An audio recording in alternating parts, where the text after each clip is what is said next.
আকাশবাণী আগরতলা। স্থানীয় সংবাদ পড়ছি চন্দন লেখাপাল। এখনকার বিশেষ বিশেষ খবর হলো, প্রধানমন্ত্রী নরেন্দ্র মোদী বলেছেন যে বেটি বাঁচাও বেটি পড়াও আন্দোলন একটি রূপান্তরমূলক জনশক্তি চালিত উদ্যোগে পরিণত হয়েছে।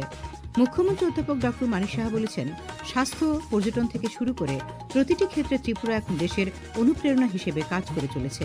সরকার বিপণন মৌসুম 2025-26-এর জন্য কাঁচা পাটের ন্যূনতম সমর্থন মূল্য বাড়ানোর সিদ্ধান্ত নিয়েছে। খেলো ইন্ডিয়া শীতকালীন ক্রীড়া 2025-এর মধ্য দিয়ে আগামীকাল লাদাখে খেলো ইন্ডিয়া পর্বের সূচনা হবে। এবারে আসছি বিস্তারিত সংবাদে। বেটি বাঁচাও বেটি পড়াও আন্দোলনের 10 বছর পূর্তিতে প্রধানমন্ত্রী নরেন্দ্র মোদী বলেছেন যে আন্দোলনটি একটি রূপান্তরমূলক জনশক্তি চালিত উদ্যোগে পরিণত হয়েছে এবং জীবনের সর্বস্তরের মানুষের অংশগ্রহণের জন্য এটি তৈরি হয়েছে। সামাজিক মাধ্যমে তিনি বলেন, এটি লিঙ্গ বৈষম্য কাটিয়ে উঠতে সহায়ক হয়েছে এবং শিশুকন্যার শিক্ষা ও তার স্বপ্ন অর্জনের সুযোগ নিশ্চিত করার জন্য সঠিক পরিবেশ তৈরি করে দিয়েছে। প্রধানমন্ত্রী জোর দিয়ে বলেন যে সচেতনতামূলক প্রচার লিঙ্গ সমতার গুরুত্ব সম্পর্কে গভীর উপলব্ধি তৈরি করেছে। তিনি উল্লেখযোগ্য মাইলফলক অর্জনের জন্য জনগণ এবং বিভিন্ন সম্প্রদায়ের সেবা সংস্থার নিবেদিত প্রচেষ্টাকে ধন্যবাদ জানান। তৃণমূল পর্যায়ে আন্দোলনকে যেসব অংশীদার বাস্তবায়িত করেছেন তাদের প্রশংসা করেন তিনি কন্যাদের অধিকার রক্ষা এবং তাদের শিক্ষা নিশ্চিত করে এমন একটি সমাজ তৈরি করার জন্য সকলকে আহ্বান জানান যেখানে কন্যারা বৈষম্য ছাড়াই উন্নতি করতে পারবে। এদিকে বেটি বাঁচাও বেটি পড়াও আন্দোলনের 10ম বর্ষপূর্তি উপলক্ষে আজ মহিলা ও শিশু উন্নয়ন মন্ত্রকের উদ্যোগে নতুন দিল্লির বিজ্ঞান ভবনে এক অনুষ্ঠানের আয়োজন করা হয়। অনুষ্ঠানে অন্যান্যদের সঙ্গে কেন্দ্রীয় স্বাস্থ্যমন্ত্রী জেপি নাড্ডা উপস্থিত ছিলেন। কেন্দ্রীয় নারী ও শিশু উন্নয়ন মন্ত্রী অন্নপূর্ণা দেবী এই আন্দোলনের বিভিন্ন দিক নিয়ে আলোচনা করেন। बेटी बचाओ बेटी पढ़ाओ केवल एक नीति या योजना नहीं, यह व्यवहार और मानसिकता में बदलाव के लिए एक प्रभावी आंदोलन है। इस पहल का उद्देश्य गहराई से जड़ें जमा चुकी सामाजिक दृष्टिकोण को बदलना और बालिकाओं की क्षमता को कमजोर करने वाली भेदभावपूर्ण कुप्रथाओं को चुनौती देना है। বেটি বাঁচাও বেটি পড়াও কর্মসূচির 10 বছর পূর্তিতে দক্ষিণ জেলাভিত্তিক অনুষ্ঠান আজ শান্তির বাজারের মুকুট অডিটোরিয়ামে অনুষ্ঠিত হয়। এর উদ্বোধন করেন সমবায় মন্ত্রী শুক্লাচরণ নোয়াতিয়া। অনুষ্ঠানে বাল্যবিবাহের বিরুদ্ধে রুখে দাঁড়ানোয় বিলোনিয়ার আমজাদনগরের জ্যোৎস্না আক্তার, সাবরুমের লুধুয়া হাইস্কুলের বালিকা মঞ্চের চেয়ারপারসন প্রিয়াঙ্কা ত্রিপুরা এবং জাতীয় স্তরের ভারোত্তোলন প্রতিযোগিতায় প্রথম স্থানাধিকারী বিলোনিয়া ইংরেজি মাধ্যম দ্বাদশ স্কুলের ছাত্রী বিনিশা সাহাকে সম্বর্ধনা জানানো হয়। তাছাড়াও বেটি বাঁচাও বেটি পড়াও কর্মসূচির সপক্ষে সাক্ষ্য সংগ্রহ অভিযান, শপথ গ্রহণ ও বাল্যবিবাহের কুফল ও মহিলাঘটিত অপরাধের বিরুদ্ধে জনসচেতনতা বাড়াতে জন আন্দোলনের রথের সূচনা করেন অনুষ্ঠানের অতিথিরা। মুখ্যমন্ত্রী অধ্যাপক ডক্টর মানিক সাহা বলেছেন, স্বাস্থ্য ও পর্যটন থেকে শুরু করে প্রতিটি ক্ষেত্রে ত্রিপুরা এখন দেশের অনুপ্রেরণা হিসেবে কাজ করছে।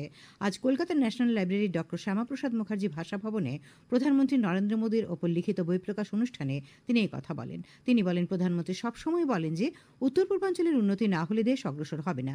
মুখ্যমন্ত্রী বলেন, ত্রিপুরা আইন শৃঙ্খলা উন্নত হয়, বিনিয়োগকারীরা এখানে বিনিয়োগ করতে চাইছেন। অনুষ্ঠানে উপস্থিত ছিলেন ডক্টর শ্যামাপ্রসাদ মুখার্জি রিসার্চ ফাউন্ডেশনের চেয়ারম্যান ডক্টর অনির্বাণ গাঙ্গুলি, পদ্মশ্রী পূর্ণদাস বাউল সহ অন্যান্য বিশিষ্টজনেরা। আগরতলার হাপানিয়া স্থিত আন্তর্জাতিক মেলা প্রাঙ্গণে 15 দিন ব্যাপী 35তম শিল্প বাণিজ্য মেলা আগামী 29 জানুয়ারি শুরু হবে। মেলা চলবে 12 ফেব্রুয়ারি পর্যন্ত। উদ্বোধন করবেন মুখ্যমন্ত্রী অধ্যাপক ডক্টর মানিক সাহা। আজ আগরতলায় সাংবাদিক সম্মেলনে শিল্প ও বাণিজ্য মন্ত্রী শান্তনা চাকমা এ কথা জানিয়ে বলেন, মেলায় এবার মোট 515টি স্টল থাকবে। বিজ্ঞান প্রযুক্তি ও পরিবেশ দপ্তরের মন্ত্রী অনিমেষ দেববর্মা বলেছেন, বিজ্ঞান ছাড়া কোনো দেশ উন্নতি লাভ করতে পারে না। আজ প্রজ্ঞা ভবনে ডিএনএ ক্লাবের অন্তর্ভুক্ত বিদ্যালয়গুলির শিক্ষক শিক্ষিকা এবং ছাত্রছাত্রীদের নিয়ে একদিনের প্রশিক্ষণ শিবিরের উদ্বোধন করে তিনি কথা বলেন। তিনি বলেন, বর্তমানে রাজ্যের 172টি স্কুলকে ডিএনএ ক্লাবের আওতায় নিয়ে আসা হয়েছে। এই ক্লাবের মাধ্যমে বিজ্ঞান ভিত্তিক গবেষণা ও জ্ঞানের আদান প্রদানে বিভিন্ন কর্মসূচি পালন করা হচ্ছে। উপস্থিত ছিলেন বিজ্ঞান প্রযুক্তি ও পরিবেশ দপ্তরের সচিব ডক্টর কে শশী কুমার, ত্রিপুরা বায়োটেকনোলজি কাউন্সিলের সদস্য সচিব অঞ্জন সেনগুপ্ত। প্রশিক্ষণ শিবিরে 40টি স্কুলের প্রধান শিক্ষক শিক্ষিকা ছাত্রছাত্রী সহ মোট 250 জন উপস্থিত ছিলেন। আগামীকাল নেতাজি সুভাষচন্দ্র বসুর জন্মদিন। এ উপলক্ষে রাজ্যপাল ইন্দ্রসেনা রেড্ডি নালু রাজ্যবাসীকে শুভেচ্ছা জানিয়েছেন। এক শুভেচ্ছা বার্তায় রাজ্যপাল বলেন, সুভাষচন্দ্র বসুর সুদৃঢ় মানসিকতা, অসাধারণ নেতৃত্ব, নিষ্ঠা ও মানসিক দৃঢ়তার জন্য দেশবাসী তাকে গর্বের সঙ্গে স্মরণ করবে। নেতাজির আদর্শকে অনুসরণ করার জন্য তিনি যুব সমাজের প্রতি আবেদন জানান। খবর প্রচারিত হচ্ছে আকাশবাণীর আগরতলা কেন্দ্র থেকে। আকাশবাণীর সংবাদের আপডেট পেতে লগ ইন করুন www.newsonair.com এবং নিউজ অন এআইআর অ্যাপ এবং টুইটার ও ফেসবুক প্ল্যাটফর্মে এআইআর নিউজ অ্যালার্টসে। ইউটিউবে লক্ষ্য রাখুন নিউজ অন এআইআর অফিসিয়ালে। এছাড়াও আকাশবাণী আগরতলার সংবাদ আপডেট পেতে দেখুন টুইটার বা এক্স হ্যান্ডেলে আকাশবাণী নিউজ আগরতলা, ফেসবুকে এআইআর নিউজ আগরতলা এবং ইউটিউবে আকাশবাণী নিউজ আগরতলা। সরকার বিপণন মৌসুম 2025-26-এর জন্য কাঁচা পাটের ন্যূনতম সহায়ক মূল্য বাড়ানোর সিদ্ধান্ত নিয়েছে। মন্ত্রিসভার সিদ্ধান্ত সম্পর্কে আজ নতুন দিল্লিতে কেন্দ্রীয় বাণিজ্য শিল্পমন্ত্রী পীযূষ গোয়েল সাংবাদিকদের বলেন, কাঁচা পাটের জন্য প্রতি কুইন্টাল 5,650 টাকা সহায়ক মূল্য দেওয়া হবে, যা আগের বিপণন মৌসুম 2024-25 থেকে 315 টাকা বেশি। তিনি বলেন, এটি পাট শিল্পের উপর নির্ভরশীল 40 লক্ষ পরিবারকে প্রত্যক্ষ বা পরোক্ষভাবে সাহায্য করবে। মন্ত্রী জানান যে কেন্দ্রীয় মন্ত্রিসভা জাতীয় স্বাস্থ্য মিশনের অগ্রগতি পর্যালোচনা করেছে। তিনি আরও বলেন, কেন্দ্রীয় মন্ত্রিসভা আগের সিদ্ধান্ত অনুযায়ী আরও 2 বছরের জন্য এই মিশন চালিয়ে যাওয়ার সিদ্ধান্ত নিয়েছে। উল্লেখ্য, 2021 সালে কেন্দ্রীয় মন্ত্রিসভা 2026 সাল পর্যন্ত 5 বছর জাতীয় স্বাস্থ্য মিশনের সীমা বাড়িয়েছিল। ছাত্র সমাজ এবং তরুণ প্রজন্মের মধ্যে মাদকাসক্তি সম্পর্কে সচেতনতা বাড়াতে আকাশবাণী আগরতলা কেন্দ্রের উদ্যোগে বিভিন্ন কলেজে চলছে সেমিনার ও কুইজ প্রতিযোগিতা। আজ চতুর্থ সেমিনার অনুষ্ঠিত হয় কামালঘাটস্থিত ইকফাই বিশ্ববিদ্যালয়ে। আলোচনার বিষয় ছিল মাদকাসক্তি থেকে মুক্ত থাকতে প্রয়োজনীয় পদক্ষেপ। অনুষ্ঠানে ইকফাই বিশ্ববিদ্যালয়ের উপাচার্য অধ্যাপক ড বিপ্লব হালদার যুব সমাজকে সতর্ক করে মাদকাসক্তির বিরুদ্ধে সচেতন ও সক্রিয় হওয়ার আহ্বান জানান। সেমিনারে মুখ্য বক্তা হিসেবে ড কনক চৌধুরী মন ও শরীরের ওপর মাদকের ধ্বংসাত্মক প্রভাব স্লাইড শোর মাধ্যমে তুলে ধরেন।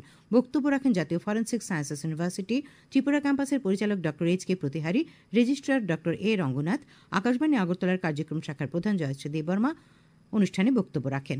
শিক্ষার্থীদের মধ্যে একটি কুইজ প্রতিযোগিতা অনুষ্ঠিত হয়। কুইজ মাস্টার হিসেবে ছিলেন আকাশবাণী আগরতলা কেন্দ্রের কার্যক্রম আধিকারিক শুভেন্দু বাগ। পুলিশ সপ্তাহ উপলক্ষে আজ আগরতলা শহরে ছাত্রছাত্রীরা ট্রাফিক নিয়ন্ত্রণ করে। ট্রাফিক পুলিশের সহায়তায় আজ সারা রাজ্যে 500টি জায়গায় এই কর্মসূচি পালন করা হয়। ট্রাফিকের পুলিশ সুপার মানিক দাস এই কার্যক্রমে উপস্থিত ছিলেন। স্টুডেন্টদের মাধ্যমে আমরা এই মেসেজ দিতে চাই সবাইকে, নিজের সেফটির জন্য এবং অন্যান্য যারা রোড ইউজার আছেন ওনাদের সেফটির জন্য সবাইকে ট্রাফিক রুল মেনে চলতে হবে। দুর্যোগ মোকাবেলা, বাল্যবিবাহ প্রতিরোধ এবং নেশার বিরুদ্ধে আজ বিশালগড় টাউন হলে এক সচেতনতামূলক কর্মশালা অনুষ্ঠিত হয়। বিশালগড় মহকুমা প্রশাসন আয়োজিত এই কর্মশালায় মহকুমার অন্তর্গত বিভিন্ন স্কুল থেকে ছাত্রছাত্রী ও শিক্ষক শিক্ষিকারা অংশ নেন। এর উদ্বোধন করেন সিপাহীজলা জেলার অতিরিক্ত জেলা শাসক সুব্রত মজুমদার। তিনি বলেন, বাল্যবিবাহ প্রতিরোধে বিদ্যালয়ের শিক্ষক শিক্ষিকাদের পাশাপাশি সমাজের সব অংশের মানুষকে এগিয়ে আসতে হবে। নেশার বিরুদ্ধে আন্দোলন গড়ে তোলার আহ্বান জানান তিনি। যে কোনো দুর্যোগের ঝুঁকি সচেতনতার মাধ্যমে অনেকটাই লাঘব করা যায় বলে তিনি উল্লেখ করেন। উপস্থিত ছিলেন বিশালগড়ের মহকুমা শাসক ডি গোয়েল, মহকুমা পুলিশ আধিকারিক দুলাল চন্দ্র দত্ত প্রমুখ। এনডিআরএফের ইন্সপেক্টর রাকেশ কুমার মিনা সহ অন্যান্য বিশেষজ্ঞরা উপস্থিত সবাইকে দুর্যোগ মোকাবেলা সহ বিভিন্ন বিষয়ে প্রশিক্ষণ দেন। কর্মশালায় বাল্যবিবাহের বিরুদ্ধে শপথ বাক্য পাঠ করানো হয়। বিধায়ক বিরজিৎ সিংহ আসন্ন বর্ষা মৌসুমে বন্যার হাত থেকে কৈলাসহরকে রক্ষা করতে বাঁধ সংস্কার এবং নতুন বাঁধ নির্মাণের দাবি জানিয়েছেন। আজ কৈলাসহরে কংগ্রেস ভবনের সাংবাদিক সম্মেলনে তিনি এই দাবি জানান। এ বিষয়ে আগামী শনিবার শহরে 1 ঘণ্টার পথ অবরোধ এবং টিলাবাজার থেকে সীমান্তবর্তী দেবীপুর পর্যন্ত পদযাত্রা করা হবে বলেও তিনি জানিয়েছেন। সাংবাদিক সম্মেলনে পিসিসি সদস্য রুদ্রেন্দ্র ভট্টাচার্য, জেলা কংগ্রেস সভাপতি মোহাম্মদ বদরুজ্জামান প্রমুখ উপস্থিত ছিলেন। দক্ষতা উন্নয়ন বিষয়ক বৈঠক আজ কৈলাসহরে জেলা শাসকের দপ্তরের সভাকক্ষে অনুষ্ঠিত হয়। উপস্থিত ছিলেন ঊনকোটি জেলা পরিষদের সভাধিপতি অমলেন্দু দাস, ভারপ্রাপ্ত জেলা শাসক বিজয় সিনহা, দক্ষতা উন্নয়ন দপ্তরের অতিরিক্ত অধিকর্তা সুভাষ দাস প্রমুখ। বৈঠকে দক্ষতা উন্নয়ন বিষয়ে প্রশিক্ষণ ও সচেতনতা বৃদ্ধির ওপর গুরুত্ব আরোপ করা হয়। খেলার খবর। খেলো ইন্ডিয়া শীতকালীন ক্রীড়া 2025-এর মধ্য দিয়ে আগামীকাল লাদাখে খেলো ইন্ডিয়া পর্বের সূচনা হবে। রাজ্য ও কেন্দ্রশাসিত অঞ্চলের 19টি দল 5 দিনের এই প্রতিযোগিতায় আইস হকি এবং আইস স্কেটিংয়ে অংশ নেবে। খেলো ইন্ডিয়ার দ্বিতীয় পর্ব আগামী ফেব্রুয়ারি মাসের 22 থেকে 25 তারিখ জম্মু ও কাশ্মীরে অনুষ্ঠিত হবে। কেন্দ্রীয় যুব বিষয়ক ক্রীড়ামন্ত্রী ড মানসুখ মান্ডেবা লেতে উদ্বোধন অনুষ্ঠানে আগামীকাল উপস্থিত থাকবেন। ত্রিপুরা ফুটবল অ্যাসোসিয়েশন পরিচালিত কাজল স্মৃতি ফুটবল প্রতিযোগিতা আজ থেকে শুরু হয়েছে। উদ্বোধনী দিনে 2টি খেলা হয়। উমাকান্ত মিনি স্টেডিয়ামে অনুষ্ঠিত প্রথম খেলায় ত্রিপুরা স্পোর্টস স্কুল 4-0 গোলে আস্তাবল স্পোর্টস অ্যান্ড কোচিং সেন্টারকে এবং দ্বিতীয় খেলায় কাতলামারা স্কুল 3-1 গোলে স্বামী বিবেকানন্দ ক্লাবকে হারিয়ে দেয়। খেলা শুরু হওয়ার আগে আসরের উদ্বোধন করেন ত্রিপুরা ক্রীড়া পর্ষদের সচিব সুকান্ত ঘোষ। ত্রিপুরা ক্রিকেট অ্যাসোসিয়েশন পরিচালিত সদরের অনূর্ধ্ব 15 বছরের ক্রিকেট প্রতিযোগিতায় আজ 4টি খেলা হয়। নেপকো মাঠে এডিনগর কোচিং সেন্টার 181 রানে জুয়েলস কোচিং সেন্টারকে, তালতলা মাঠে দশমীঘাট কোচিং সেন্টার 4 উইকেটে পোলস্টার ক্লাবকে, নরসিংগড়ের পঞ্চায়েত মাঠে মডার্ন ক্রিকেট একাডেমি 330 রানে বাদারঘাট কোচিং সেন্টারকে এবং আম্বেদকর মাঠে কর্নেল কোচিং সেন্টার 7 উইকেটে ব্লাডমাউথ ক্লাবকে পরাজিত করে। আবহাওয়া।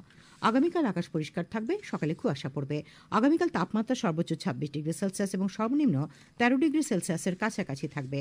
আজ দিনের সর্বোচ্চ তাপমাত্রা ছিল 26.3 ডিগ্রি সেলসিয়াস এবং সর্বনিম্ন 13 ডিগ্রি সেলসিয়াস। শেষ করার আগে খবরের বিশেষ অংশগুলি আরেকবার। প্রধানমন্ত্রী নরেন্দ্র মোদী বলেছেন যে বেটি বাঁচাও বেটি পড়াও আন্দোলন একটি রূপান্তরমূলক জনশক্তি চালিত উদ্যোগে পরিণত হয়েছে। মুখ্যমন্ত্রী অধ্যাপক ড মানিক সাহা বলেছেন, স্বাস্থ্য, পর্যটন থেকে শুরু করে প্রতিটি ক্ষেত্রে ত্রিপুরা এখন দেশের অনুপ্রেরণা হিসেবে কাজ করে চলেছে। সরকার বিপণন মৌসুম 2025-26-এর জন্য কাঁচা পাটের ন্যূনতম সহায়ক মূল্য বাড়ানোর সিদ্ধান্ত নিয়েছে। খেলো ইন্ডিয়া শীতকালীন ক্রীড়া 2025-এর মধ্য দিয়ে আগামীকাল লাদাখে খেলো ইন্ডিয়া পর্বের সূচনা হবে। স্থানীয় সংবাদ আজকের মতো এখানে শেষ হল।